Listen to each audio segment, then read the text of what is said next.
चलिए हम लोग जानते हैं फीचर ऑफ फेडरलिज्म। फेडरलिज्म में टू और मोर लेवल ऑफ गवर्नमेंट होता है। जैसे इंडिया फेडरल स्ट्रक्चर को फॉलो करता है। इंडिया में एक सेंट्रल गवर्नमेंट होता है, एक स्टेट गवर्नमेंट होता है, एक पंचायत गवर्नमेंट होता है। पंचायत गवर्नमेंट को हम डायरेक्ट डेमोक्रेसी कहते हैं, क्योंकि पंचायत गवर्नमेंट और लोकल गवर्नमेंट में पीपल्स डायरेक्ट डिसीजंस में पार्टिसिपेट करते हैं। Different level of government same citizen पर शासन करता है। Central government, state government, local government same citizen पर शासन करता है, लेकिन सभी गवर्नमेंट के पास अपना अधिकार क्षेत्र होता है, अपना जुरिसडिक्शन होता है, कानून बनाने का अपना अधिकार होता है, टैक्स वसूलने का अपना अधिकार होता है, प्रशासन का अपना अधिकार होता है। तो सेंट्रल गवर्नमेंट, स्टेट गवर्नमेंट और लोकल गवर्नमेंट का अपना अधिकार क्षेत्र, अपना जो पावर है कॉन्स्टिट्यूशन में मेंशंस होता है। और the fundamental provision of the constitution के फंडामेंटल प्रोविजन एक लेवल ऑफ गवर्नमेंट अकेला चेंज नहीं कर सकता है। कॉन्स्टिट्यूशन के फंडामेंटल प्रोविजन दो लेवल ऑफ गवर्नमेंट के कंसेंट से, दो लेवल ऑफ गवर्नमेंट के सहमति से ना चेंज हो सकता है। यदि कोर्ट, जैसे आप जानते हैं, एक होता है डिस्ट्रिक्ट कोर्ट, एक होता है हाई कोर्ट, एक होता है सुप्रीम कोर्ट। सुप्रीम कोर्ट के द्वारा दिए गए डिसीजन सभी कोर्ट को फॉलो करना पड़ता है। सुप्रीम कोर्ट क्या है? सुप्रीम कोर्ट एक एम्पायर है। सुप्रीम कोर्ट कॉन्स्टिट्यूशन को एक्सप्लेन करता है, कोर्ट कॉन्स्टिट्यूशन को एक्सप्लेन करता है, कोर्ट कॉन्स्टिट्यूशन को इंटरप्रेट करता है। यदि दो गवर्नमेंट के बीच में कोई डिस्प्यूट हो जाता है, यदि सेंट्रल गवर्नमेंट और स्टेट गवर्नमेंट के बीच में कोई डिस्प्यूट हो जाता है, इस डिस्प्यूट को सॉल्व कौन करता है?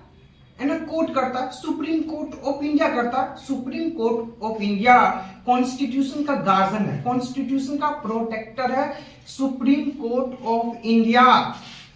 तो फेडरल सिस्टम का डुअल ऑब्जेक्टिव है to safeguard and promote unity of the country. Country के सेफगार्ड और प्रमोट, कंट्री की यूनिटी को सेफगार्ड और प्रमोट करता है।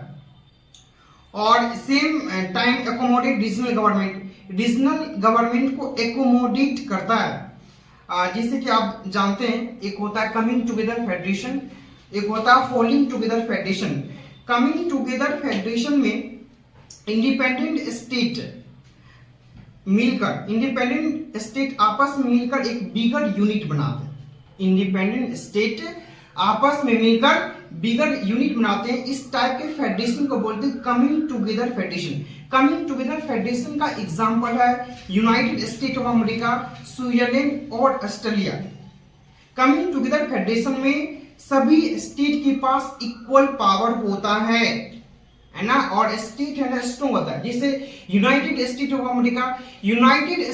अमेरिका के पास है ना 50 स्टेट है। सभी स्टेट के पास अपना कॉन्स्टिट्यूशन है, अपना फ्लैग है, सभी स्टेट के पास अपना फ्लैग है, सभी स्टेट के पास इक्वल पावर है, स्टेट वहां पर स्ट्रॉन्ग है। जबकि होल्डिंग टुगेदर फेडरेशन